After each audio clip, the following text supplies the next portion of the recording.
가산제일교회 성도 여러분 안녕하세요. 오늘부터 창세기 13장에서 24장까지 아브라함의 정말 놀라운 믿음의 여정을 함께 따라가 보려고 합니다. 자, 한번 상상해 보세요. 만약 여러분이 99세라면 곧 아들을 낳게 될 거라는 약속, 과연 믿을 수 있을까요? 아마 쉽지 않을 겁니다. 바로 이 불가능해 보이는 약속 앞에서 아브라함이 어떻게 믿음의 길을 걸어가는지 오늘 그 이야기를 함께 들여다보겠습니다. 오늘 이야기는 크게 네 부분으로 나눠서 살펴볼 거예요.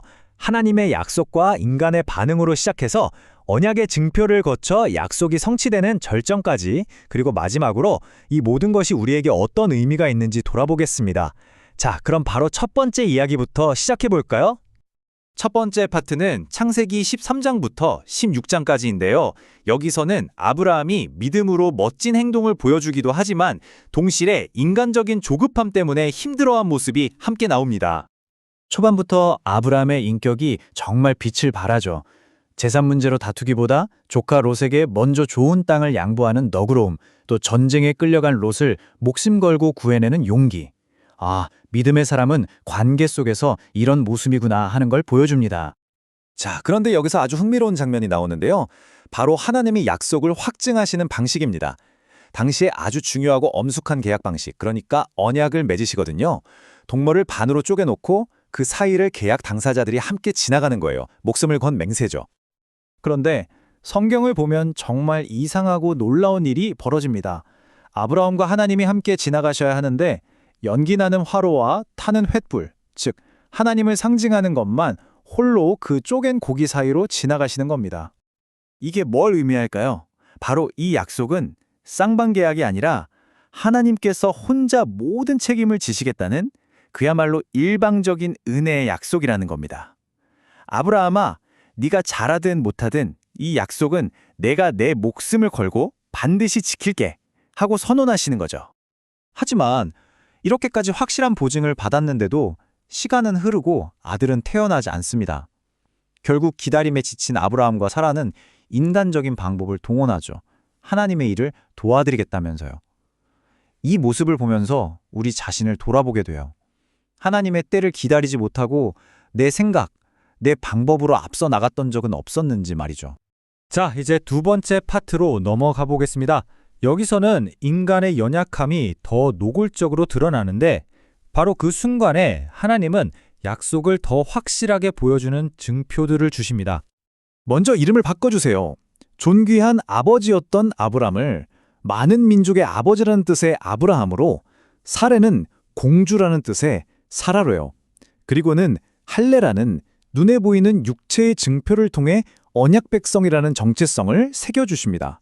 보이지 않는 약속을 계속해서 보고 만질 수 있도록 만드시는 거죠. 참, 이 시기의 아브라함을 보면 정말 역설적이에요.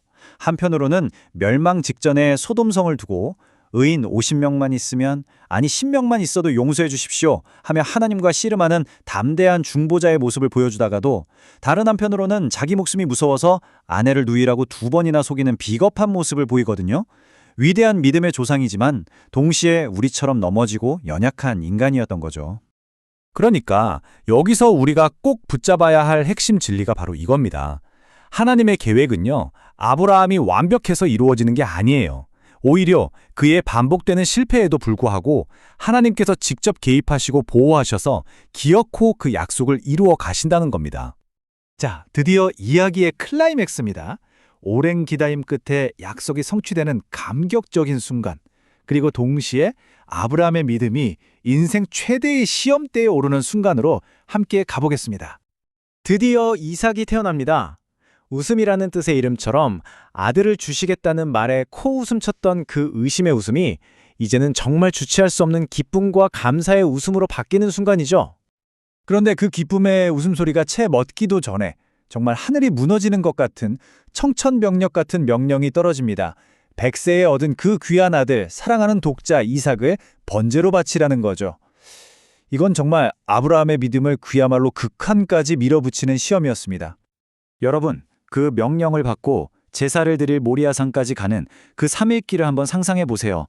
성경에는 그 길 위에서 아브라함이 무슨 생각을 했는지, 어떤 말을 했는지 거의 기록되어 있지 않아요. 그 침묵 속에서 그의 마음이 얼마나 고통스럽고 복잡했을까요?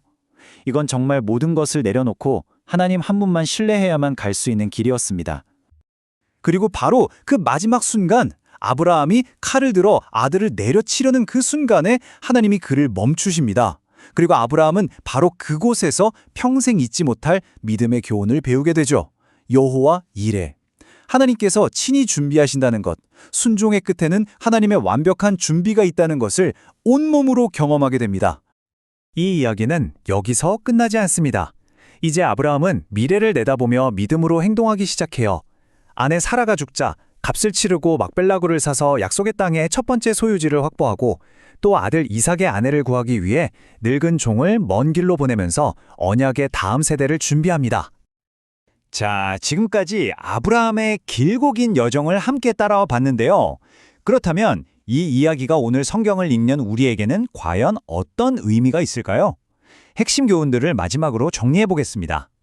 아브라함의 삶 전체가 우리에게 보여주는 건 이것 같아요. 믿음의 삶이란 한 번도 넘어지지 않는 완벽한 삶이 아니라 수없이 넘어지고 실수하면서도 끝까지 신실하신 하나님을 신뢰하는 법을 배워가는 여정이라는 것. 우리의 연약함이 아니라 하나님의 신실하심이 결국 모든 것을 이루어낸다는 사실입니다. 이제 여러분이 직접 창세기 13장부터 24장까지 읽으실 때 그냥 옛날 이야기로만 보지 마시고 한번 아브라함의 여정에 여러분 자신을 비춰보시면 좋겠습니다.